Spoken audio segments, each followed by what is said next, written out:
Welcome to our channel. Today we how to log into S3 via AWS Console. Easy tutorial, step by step, clearly. Open your preferred web browser. Go to the AWS Management Console sign-in page. Enter your account email or mobile number in the designated field. Click Next to proceed to the password entry page. Type your password in the password field. Click on the Sign In button to access your AWS account. Once logged in, you will be directed to the AWS Management Console dashboard. In the search bar at the top, type S3. Select S3 from the drop-down suggestions.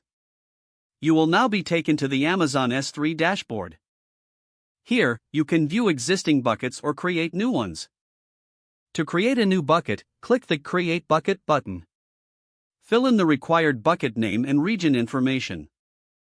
Adjust any additional settings as needed. Click Create Bucket to finalize your new S3 bucket. If you want to access an existing bucket, simply click on its name. You can now upload files, manage permissions, or set configurations within the bucket. This completes the process of logging into S3 via the AWS Console.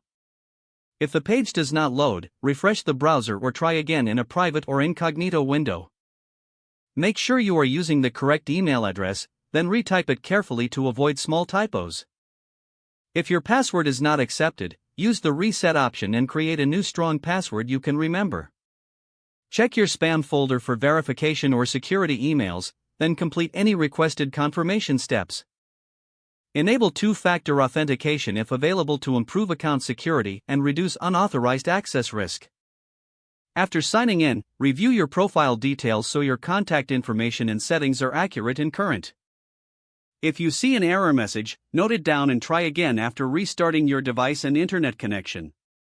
Log out when you finish, especially on shared devices, to keep your account and payment information secure. If the page does not load, refresh the browser or try again in a private or incognito window. Make sure you are using the correct email address, then retype it carefully to avoid small typos. If your password is not accepted, use the reset option and create a new strong password you can remember. Don't forget to like this video and subscribe to our channel for more step-by-step tech guides.